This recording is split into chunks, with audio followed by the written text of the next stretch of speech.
Assalamualaikum warahmatullahi wabarakatuh. Selamat datang di Cahaya Rob, tempat di mana kita bersama-sama mencari ilmu, merenungi hikmah, dan menelusuri jejak cinta Allah dalam kehidupan kita. Di sini, kami berbagi inspirasi Islami, kisah penuh hikmah, dan petunjuk untuk menuntun langkah kita menuju ridanya di sebuah pinggiran kota Los Angeles, Amerika Serikat. Tepatnya setelah kejadian kebakaran besar yang melanda sebagian wilayah kota, penduduk setempat bergotong royong membersihkan sisa-sisa puing yang hangus terbakar. Kebakaran tersebut telah meninggalkan kehancuran besar dan banyak keluarga kehilangan tempat tinggal. Namun, di tengah kesedihan itu, ada secerca harapan ketika warga menemukan sumber air baru untuk memenuhi kebutuhan mereka yang kritis. Sebuah komunitas di kawasan itu memutuskan untuk menggali sumur di tengah lapangan kosong yang sebelumnya merupakan area perumahan. Dipimpin oleh seorang pria bernama Daniel, seorang insinyur sipil yang juga dikenal sebagai pemimpin komunitas yang bijaksana. Mereka mulai menggali dengan harapan menemukan air.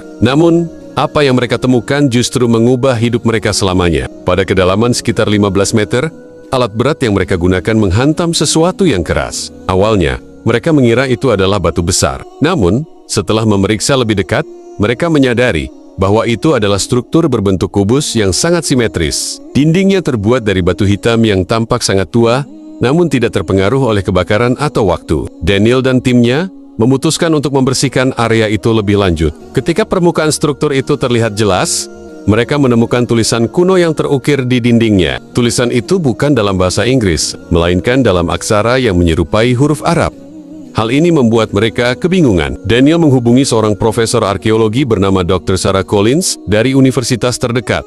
Dr. Sarah, yang juga memiliki latar belakang studi peradaban Timur Tengah, segera datang untuk memeriksa penemuan tersebut. Setelah beberapa hari penelitian intensif, Dr. Sarah mengungkapkan bahwa tulisan itu adalah ayat-ayat dari Al-Quran. Ayat tersebut adalah potongan dari surah Al-Baqarah yang berbicara tentang Ka'bah sebagai rumah pertama yang dibangun untuk manusia dalam beribadah kepada Allah. Penemuan ini segera menarik perhatian media internasional. Para ahli dari seluruh dunia datang untuk mempelajari struktur tersebut. Mereka terkejut menemukan bahwa struktur itu memiliki kesamaan dengan Ka'bah di Makkah, Arab Saudi, tetapi dalam ukuran yang lebih kecil. Warga setempat, terutama Daniel dan Dr. Sarah, mulai bertanya-tanya, bagaimana sebuah replika Ka'bah bisa berada di bawah tanah Los Angeles. Penemuan ini memicu berbagai spekulasi. Ada yang mengatakan bahwa ini mungkin adalah bagian dari sejarah Islam yang hilang, sementara yang lain menganggapnya sebagai mukjizat dari Tuhan. Di tengah kebingungan ini, seorang imam masjid lokal bernama Sheikh Ahmed datang ke lokasi tersebut. Dia menjelaskan bahwa Allah sering menunjukkan tanda-tandanya untuk membimbing manusia kembali kepada jalan yang benar. Sheikh Ahmed mengajak semua orang untuk merenungkan kehidupan mereka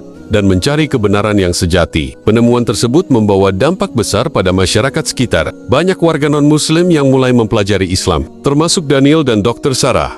Mereka terpesona oleh ajaran Islam yang menekankan kedamaian, keadilan, dan kasih sayang. Beberapa bulan kemudian, komunitas itu memutuskan untuk menjaga struktur tersebut sebagai tempat belajar dan refleksi spiritual. Banyak orang yang datang dari berbagai penjuru dunia untuk melihatnya, dan tidak sedikit yang akhirnya memeluk Islam setelah menyaksikan keajaiban ini. Kisah ini mengajarkan kita bahwa hidayah Allah bisa datang dari arah yang tidak terduga. Penemuan replika Ka'bah di Los Angeles menjadi pengingat bagi umat manusia bahwa tanda-tanda Allah ada di mana-mana, dan tugas kita adalah membuka hati dan pikiran untuk menerima kebenaran. Dan di bumi itu terdapat tanda-tanda kebesaran Allah bagi orang-orang yang yakin. QS Ats Zariyat 20. Alhamdulillah, kita telah sampai di akhir pertemuan kali ini. Semoga apa yang telah kita pelajari dan renungkan menjadi amal kebaikan yang terus mengalir, insya Allah. Jangan lupa untuk terus menyebarkan kebaikan dengan like, share, dan subscribe channel ini. Sampai bertemu lagi di Cahaya Rob,